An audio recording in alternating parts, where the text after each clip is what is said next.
Ok.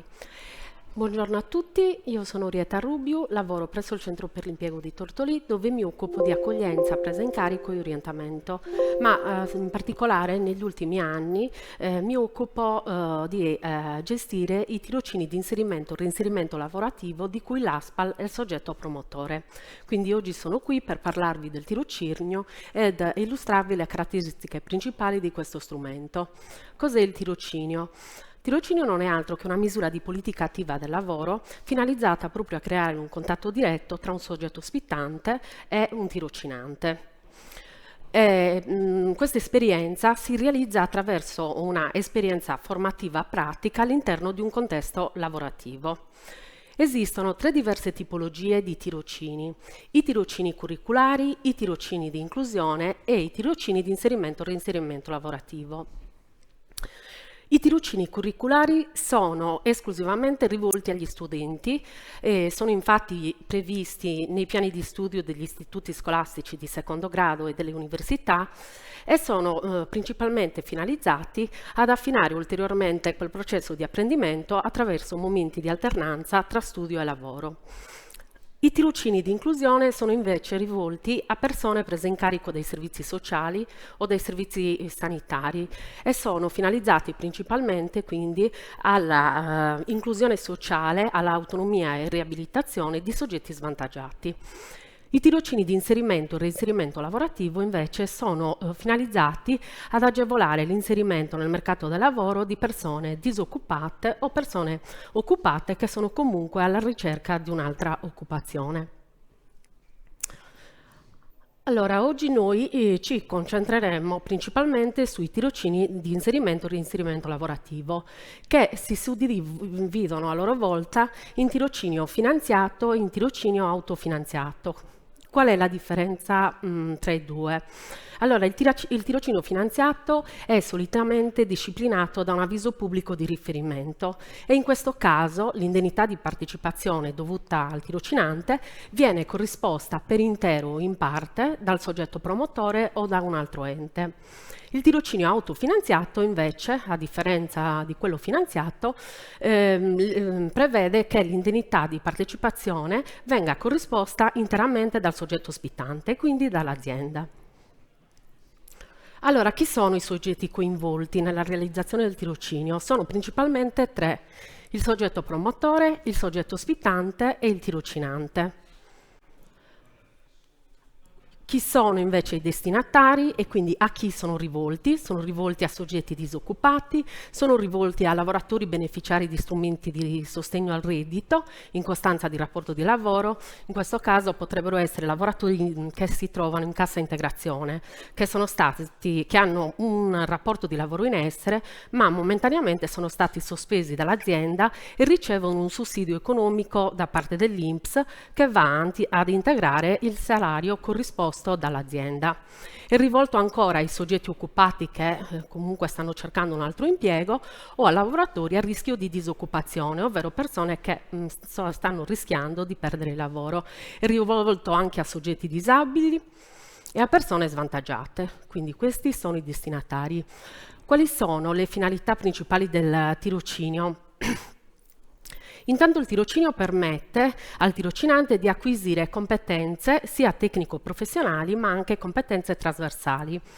Quali sono le competenze tecnico-professionali? Sono quelle competenze tecniche specifiche che sono necessarie allo svolgimento di una determinata attività e quindi di una determinata professione. Le competenze trasversali invece sono quell'insieme di qualità e caratteristiche personali che ciascuno di noi possiede e che si traducono in un comportamento efficace all'interno di un ambiente di lavoro. Un esempio di competenze trasversali può essere la capacità di lavorare in gruppo, di saper collaborare con i colleghi di lavoro, di saper organizzare anche le attività di lavoro che vengono assegnate, così come anche la capacità di saper affrontare gli imprevisti che si possono venire a creare e anche ad gestire eventuali situazioni di stress. Allora, le competenze trasversali vengono dette trasversali proprio perché sono trasferibili in qualsiasi contesto lavorativo, a prescindere dal ruolo che andiamo a ricoprire. Allora, andiamo avanti. Allora, lo svolgimento del tirocinio ha sicuramente dei vantaggi, sia per il tirocinante ma anche per l'azienda. Intanto il tirocinante attraverso il tirocinio può essere facilitato ad inserirsi nel mercato del lavoro perché ha la possibilità comunque di mettersi alla prova in un contesto lavorativo e quindi, certo, prego. Ha la possibilità di mettersi alla prova in un contesto lavorativo e quindi comprendere anche se è realmente interessato, quindi predisposto e motivato a svolgere quella determinata attività anche in futuro. Ha comunque la possibilità di fare un'esperienza pratica, certificata, che non potrà fare altro che arricchire il proprio curriculum. Allo stesso tempo ha dei vantaggi per l'azienda, perché intanto ha la possibilità di conoscere dei potenziali collaboratori che in un futuro potrebbero far parte del proprio organico. Allo stesso tempo l'azienda ha la possibilità di verificare la reale motivazione e anche attitudine al lavoro del tirocinante, così come ha la possibilità di formare i tirocinanti in modo specifico a seconda delle esigenze della propria azienda. Adesso vediamo un po' più nel dettaglio il ruolo e le funzioni svolte dai soggetti coinvolti nella realizzazione del tirocinio. Iniziamo dal soggetto promotore. Come ho anticipato prima, il soggetto promotore dei tirocini di inserimento e reinserimento lavorativo è l'ASPAL, che ha il compito di promuovere, attivare, monitorare e gestire i tirocini attraverso i centri per l'impiego di competenza. L'ASPAL nomina dei tutor all'interno dei centri per l'impiego che hanno il compito di supportare sia l'azienda ma anche il tirocinante durante le varie fasi di attivazione del tirocinio e anche durante lo svolgimento del tirocinio stesso. Il soggetto ospitante, quindi l'azienda che ospita il tirocinante, può essere un soggetto pubblico o privato che deve avere sede operativa in Sardegna. Il soggetto ospitante ha il compito di predisporre un progetto di tirocinio e di individuare un tutor che avrà la funzione di affiancare il tirocinante durante il periodo di svolgimento del tirocinio. Dovrà inoltre mettere a disposizione del tirocinante tutte le attrezzature e le strumentazioni che sono necessarie allo svolgimento dell'attività. Allo stesso tempo l'azienda deve anche assicurare che il percorso di tirocinio si realizzi secondo quanto è stato previsto dal progetto. Vediamo i requisiti che deve avere il tirocinante. Intanto non deve avere un'età non inferiore ai 16 anni e, se minorenne, deve aver assolto l'obbligo scolastico, ovvero deve aver frequentato la scuola per almeno 10 anni. Può essere un occupato alla ricerca di un'altra occupazione, così come può essere ovviamente un disoccupato. E se si tratta di un cittadino disoccupato deve rendere la dichiarazione di immediata disponibilità al lavoro e sottoscrivere il patto di servizio personalizzato presso il centro per l'impiego di competenza.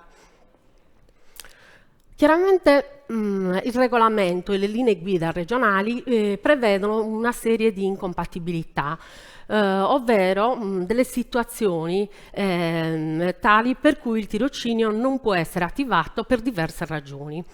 Ad esempio, una persona non può effettuare più di un tirocinio per il medesimo profilo professionale, così come non può effettuare un tirocinio se ha già avuto un rapporto di lavoro per le stesse mansioni, a condizione che siano decorsi 2 anni e sia quindi necessario un adeguamento delle competenze. Allo stesso tempo non può effettuare un tirocinio presso un datore di lavoro per il quale ha già prestato attività lavorativa e anche in questo caso a condizione che siano trascorsi 2 anni e che quindi sia necessario un adeguamento delle competenze. Non può svolgere più di un tirocinio presso lo stesso soggetto ospitante. Questa è una domanda che ricorre spesso, però non è possibile. Se hai svolto un tirocinio presso un'azienda non puoi farne più di uno. Inoltre non sono attivabili tirocini in favore di professionisti abilitati o qualificati all'esercizio di professioni regolamentate, ovvero riservate alla professione. Cosa significa questo? Ad esempio un ingegnere è sicuramente un professionista qualificato, quindi non potrebbe mai svolgere un tirocinio con il profilo di ingegnere. Potrebbe svolgere sì il tirocinio, però con tutte altre mansioni che non hanno a che vedere con il profilo di ingegnere. Allora, il regolamento prevede anche tutta una serie di diritti di cui il tirocinante può avvalersi. Poi se avete delle domande da fare, anzi fatelo subito se c'è qualcosa che non vi è chiaro, magari sto andando troppo spedita. Va bene. Allora, il tirocinante ha diritto a ricevere dal soggetto ospitante una indennità di partecipazione di almeno 400 euro al mese. Poi è facoltà del soggetto ospitante corrispondere un'indennità superiore. Ha diritto ad avere una copertura assicurativa RC e INAIL, ha diritto ad avere almeno un giorno di riposo settimanale che deve ricadere preferibilmente nella giornata della domenica. Oltre ai riposi settimanali, ha diritto a 2 giorni di riposo compensativo al mese. Ha diritto inoltre ad assentarsi dal tirocinio nei giorni festivi per malattia, infortunio e maternità. Ha anche il diritto di sospendere il tirocinio. In quali casi? In caso di maternità, infortunio o malattia di durata superiore ai 30 giorni. Chiaramente, oltre ad avere dei diritti, il tirocinante ha anche degli obblighi. Innanzitutto deve prendere visione e rispettare le linee guida e il regolamento regionale, così come deve svolgere le attività previste dal progetto e seguire per l'intero periodo di svolgimento del tirocinio le indicazioni del tutor aziendale del soggetto ospitante, deve rispettare l'orario di svolgimento del tirocinio, così come deve rispettare gli obblighi di riservatezza sia durante che dopo lo svolgimento del tirocinio. Deve avvisare il tutor del soggetto ospitante e il tutor del soggetto promotore nel caso in cui si verifichi un infortunio, un incidente o un sinistro comunque durante lo svolgimento del tirocinio. Deve per finire rispettare quelle che sono le norme in materia di igiene e sicurezza nei luoghi di lavoro. Come vi dicevo prima, il soggetto ospitante ha il compito di predisporre un progetto formativo, prima dell'attivazione del tirocinio chiaramente. All'interno del progetto sono contenute tutta una serie di informazioni riguardanti i soggetti coinvolti nella realizzazione del tirocinio. Vi sarà una sezione che riguarderà i dati del tirocinante, una i dati del soggetto ospitante, una i dati del soggetto promotore. Vi sarà all'interno del progetto formativo anche una sezione dove verranno riportati tutti i dati del tirocinio, ovvero il profilo di qualificazione professionale, e quindi verranno esplicitate in maniera dettagliata le attività che il tirocinante dovrà andare a svolgere durante il periodo di tirocinio per acquisire tutte quelle competenze che sono necessarie proprio allo svolgimento dell'attività per la quale si sta formando. Verrà indicato il tutor del soggetto ospitante, del soggetto promotore, verrà indicato l'orario di svolgimento e di accesso ai locali, la durata e l'indennità mensile, che come dicevo prima può essere minimo 400 euro, però l'azienda può comunque aumentare e decidere di corrispondere un'indennità superiore. Andiamo avanti.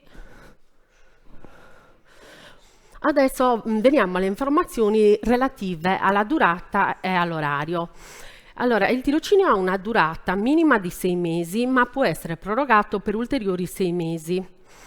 La richiesta di proroga deve essere presentata dal soggetto ospitante e deve essere motivata da esigenze formative. L'azienda potrebbe rendersi conto che i 6 mesi di tirocinio non sono stati sufficienti perché il tirocinante acquisisse tutte quelle competenze afferenti al profilo per il quale sta svolgendo il tirocinio e per tale ragione potrà fare richiesta di proroga. Il numero di ore da svolgere è di 30 ore settimanali. Queste 30 ore settimanali verranno distribuite su 5 o 6 giornate. Ciò significa che il soggetto ospitante, in accordo con il tirocinante, potrebbe decidere di far svolgere le 30 ore settimanali dal lunedì al venerdì piuttosto che dal lunedì al sabato. È previsto il divieto assoluto dello svolgimento del tirocinio durante le festività, così come generalmente non è consentito lo svolgimento del tirocinio nella giornata della domenica e durante le ore notturne, quindi nella fascia oraria dalla mezzanotte alle 5. Ad eccezione di alcuni casi e solo a seguito di richiesta del soggetto ospitante, richiesta che anche in questo caso deve essere motivata esclusivamente da esigenze formative. Facciamo un esempio pratico. Se si volesse attivare un tirocinio con il profilo di panettiere, è ovvio che le attività afferenti a questa professione si svolgeranno prevalentemente durante le ore notturne, quindi il tirocinante avrà la possibilità di acquisire queste competenze solo all'interno di questa fascia oraria. È chiaro che in questo caso la motivazione è più che congrua, diciamo. Durante lo svolgimento del tirocinio è possibile sia la sospensione che l'interruzione. In quali casi è consentita la sospensione? È consentita in caso di maternità, infortunio, malattia di durata superiore ai 30 giorni o per i periodi di chiusura aziendale di almeno 15 giorni solari. Il tirocinio può essere interrotto in qualsiasi momento, sia da parte del tirocinante che da parte del soggetto ospitante. Chiaramente, laddove si interrompe, ne deve essere data una motivazione, insomma. Ci sono dei chiarimenti, questo è un chiarimento che ci tengo in particolar modo a fare, perché rispetto a questo c'è molta confusione. Il tirocinio non è un rapporto di lavoro, quindi in quanto tale non dà diritto ad una retribuzione, ma come vi dicevo prima solo ad un'indennità di partecipazione. Non dà diritto all'assunzione, nel senso che è sicuramente un'opportunità che può anche sfociare in un eventuale rapporto di lavoro, ma non è un diritto. Così come non dà diritto al versamento dei contributi previdenziali ed assistenziali. Andiamo avanti. Allora, parliamo adesso della modalità di attivazione del tirocinio. Per l'attivazione del tirocinio viene utilizzata esclusivamente la procedura online, disponibile sul portale Sardegna Lavoro. Quindi ci sono diversi step da effettuare prima di portare il progetto all'attenzione del soggetto promotore. Prima di tutto il tirocinante deve procedere alla sua registrazione sul portale Sardegna Lavoro. L'accesso è consentito solo attraverso SPID o CNS. Successivamente deve contattare il proprio centro per l'impiego per verificare tutti gli adempimenti necessari all'attivazione del tirocinio. In questo caso può essere necessario soprattutto per i soggetti disoccupati, perché devono rendere la dichiarazione di immediata disponibilità al lavoro e sottoscrivere il patto di servizio personalizzato. Questo è indispensabile che lo faccia un cittadino disoccupato, poiché se non avesse effettuato questi due adempimenti non è possibile neanche l'abbinamento. Il tirocinante deve poi confermare la richiesta di abbinamento da parte dell'azienda e compilare la parte del progetto dedicata alle informazioni del tirocinante. Deve per finire procedere alla validazione del progetto e quindi confermerà che quel progetto, così come è stato predisposto, va bene. Chiaramente il progetto deve essere validato e quindi confermato da tutti i 3 soggetti coinvolti. Quindi il progetto dovrà essere validato prima dal soggetto ospitante, poi dal tutor del soggetto promotore, quindi dall'operatore del centro per l'impiego, e per finire dal tirocinante. Solo a seguito di validazione di tutti e 3 i soggetti coinvolti, il tirocinio verrà trasmesso telematicamente all'attenzione del soggetto promotore per l'approvazione definitiva da parte dell'ASPAL. Allora, a conclusione del tirocinio viene rilasciata al tirocinante un'attestazione finale dei risultati.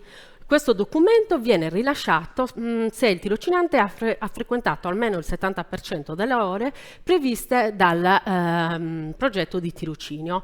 Questo documento andrà ad attestare il conseguimento delle ADA, ovvero il conseguimento di quelle competenze necessarie allo svolgimento di quella mansione, di quel profilo. Questo documento potrà essere utile nel futuro nei servizi di individuazione, validazione e certificazione delle competenze, anche per rendere più spendibili gli apprendimenti che si sono maturati, insomma. Allora, tutto quello che vi ho raccontato, come dire, è disciplinato dalla normativa di riferimento, quindi dalle linee guida regionali e dal regolamento ASPAL. Questo è quanto, vi ringrazio per l'attenzione, spero di non avervi annoiati. Ripeto, se avete delle domande da fare sono qui, ditemi se avete mai pensato a questa possibilità di poter magari Ne avevate sentito parlare altre volte? Sì? Da qualche amico, conoscente? No? Ok, quelli che si trovano a scuola, però dei tirocini di inserimento o reinserimento no. Bene, va bene. Avete imparato una cosa nuova. Non so se non avete domande da fare, se avete dei bisogni di chiarimenti, ditemi pure. Certo, certo, sì. No. Prego, signora, mi dica pure. 1, 2, 3, prova. Ok, ci siamo.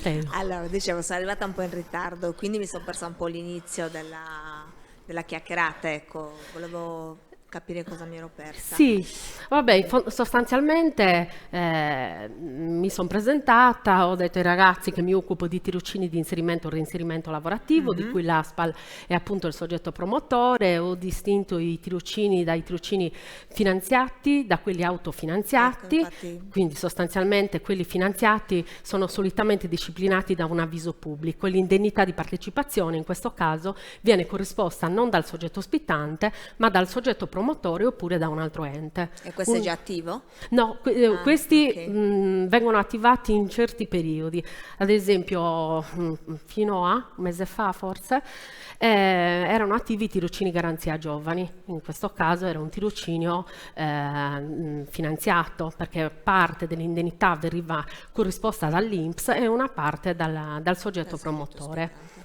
Ah, Spiegavo il tirocinio come opportunità per potersi inserire nel mercato del lavoro, perché comunque dà la possibilità al tirocinante intanto di mettersi alla prova e capire se si è effettivamente portati a svolgere quel determinata lavoro e professione, così come allo stesso tempo risulta essere un'opportunità anche per l'azienda perché ha la possibilità di conoscere potenziali collaboratori. Eh, Sostanzialmente le informazioni sono queste. Ho detto che il tirocinio chiaramente non dà diritto ad una retribuzione ma a un'indennità di partecipazione che non può essere inferiore alle 400 euro mensili, è rivolta a soggetti disoccupati, occupati alla ricerca di altra occupazione, a soggetti disabili e a soggetti svantaggiati che quindi vivono situazioni particolari. Si è detto che comunque principalmente consente di acquisire delle competenze sia tecnico-professionali, quindi le competenze tecniche specifiche che sono necessarie allo svolgimento di un'attività, ma comunque anche competenze trasversali, quindi competenze che un po' racchiudono quello che noi siamo, quello che viene fuori quando ci rapportiamo con gli altri, quando ci dobbiamo relazionare con i colleghi di lavoro, con i superiori, saper gestire le situazioni di stress che spesso nei contesti lavorativi si vengono a creare. Queste sono tutte capacità che comunque servono e sono trasferibili in qualsiasi contesto, a prescindere dal ruolo che andiamo a rivestire. Ho detto che il tirocinio non può essere replicato per lo stesso profilo, se lo si è fatto. C'era? Non so se mi sono persa qualcosa, però se poi dovessi avere necessità, magari io lavoro al centro per l'impiego, per qualsiasi cosa può venire a contattarmi, insomma, ci facciamo una chiacchierata e magari... Ci abbiamo provato ad inserire l'azienda, però non so se c'era qualche problema nel sito o perché non andava avanti il procedimento, non riusciva a caricare la domanda, insomma, ecco. Ah, ok, quindi lei oggi è qua per avere delle informazioni lato azienda. Sì, sì, sì, Ho sì, sì, sì. capito.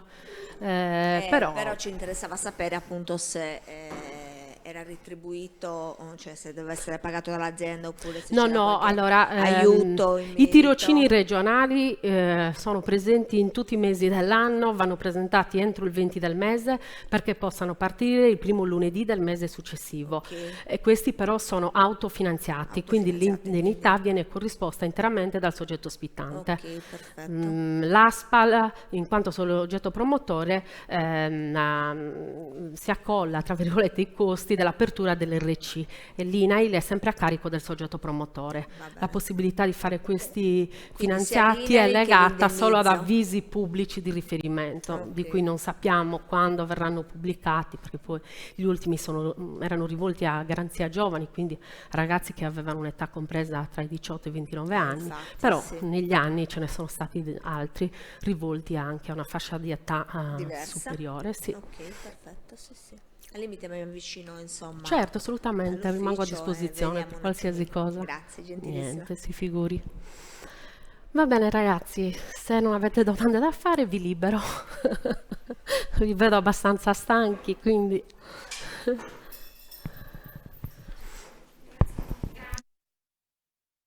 Arrivederci.